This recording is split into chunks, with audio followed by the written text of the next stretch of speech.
دیکھیں، اگر ہم نماز نہیں پڑھتے ہیں تو یہ ہمارا اپنا نقصان ہے۔ اگر ہم پڑھتے ہیں تو یہ کس کا فائدہ ہے؟ ہمارا فائدہ ہے۔ اگر ہم نہ پڑھیں گے تو اللہ تعالیٰ کو اس کا کوئی فرق نہیں ہے۔ ہم یہ کہتے ہیں، ہم بوجھ سمجھ کر نماز کو ادا کرتے ہیں، بڑے فخر سے کہ ہم اللہ تعالیٰ کو راضی کرتے ہیں۔ نہیں، اگر بندہ نماز پڑھتا ہے تو اس کا اپنا فائدہ ہے۔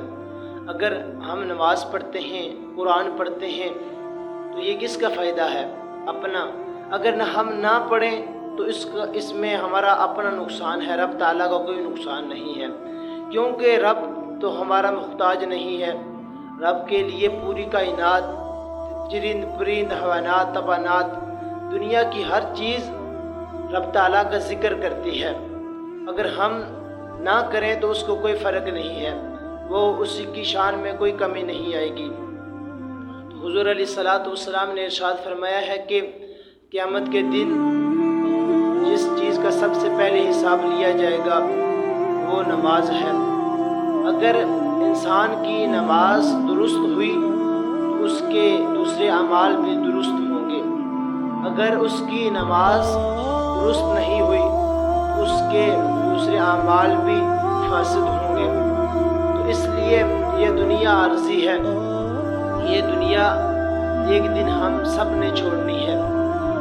تو اس سے پہلے کہ ہم کہتے ہیں کہ یار کل سے نماز شروع کریں گے، آج میرے کپڑے ٹھیک نہیں ہیں، اب آج مجھے یہ کام ہے، وہ کام ہے، یقین مانیں کہ جب بندہ اس راستے میں آتا ہے، رب کی رضا کے لیے نکلتا ہے، تو رب تعالیٰ اس بندے پہ بہت خوش ہوتا ہے۔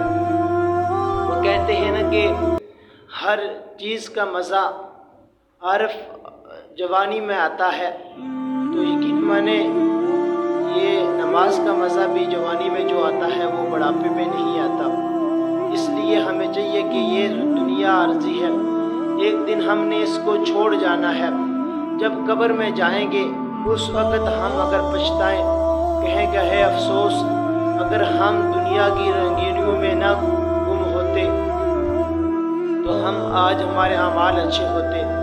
اس لیے نماز کی پابندی کریں، قرآن کی پابندی کریں، کیونکہ رب تعالیٰ نوجوان جو نماز پڑھتا ہے رب تعالیٰ اس پہ بہت خوش ہوتا ہے۔ حضور علیہ الصلوۃ والسلام خود اس پہ بہت خوش ہوتے ہیں۔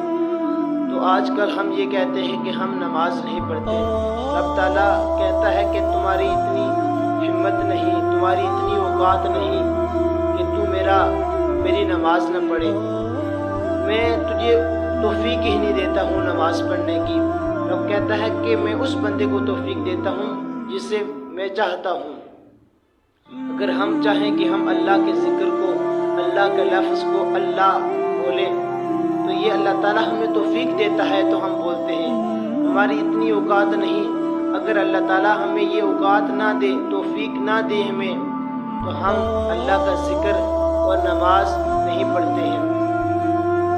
تو رب تعالیٰ کہتا ہے کہ میں جس بندے سے ناراض ہوتا ہوں اس سے میں دولت نہیں چھینتا، عزت نہیں چھینتا، آنکھوں کی بینائی نہیں چھینتا، اور اس سے کوئی چیز میں نہیں چھینتا۔ جس انسان سے میں ناراض ہو جاتا ہوں تو اس سے میں سجدے کی توفیق چھین لیتا ہوں۔ دیکھیے کہ انسان کے پاس دنیا کی ہر چیز ہوتی ہے، اس پر لوگ کہتے ہیں کہ بڑی بڑے مکان، کوٹھیاں، بنگلے ہوتے ہیں، گاڑیاں ہوتی ہیں، پر وہ کہتے ہیں کہ یار ہمیں سکون نہیں ہے۔ سکون کس میں ہوگا؟ رب تعالیٰ تو خود کہا کہ الا بذکر اللہ تطمئن القلوب، کہ اللہ تعالیٰ کا ہی ذکر ہے جو دلوں کو سکون دیتا ہے، جو قلب کو سکون دیتا ہے۔ اگر ہم دنیا میں لوگوں کے پاس سکون ڈھونڈیں گے تو نہیں، ادھر ہمیں سکون نہیں ملے گا۔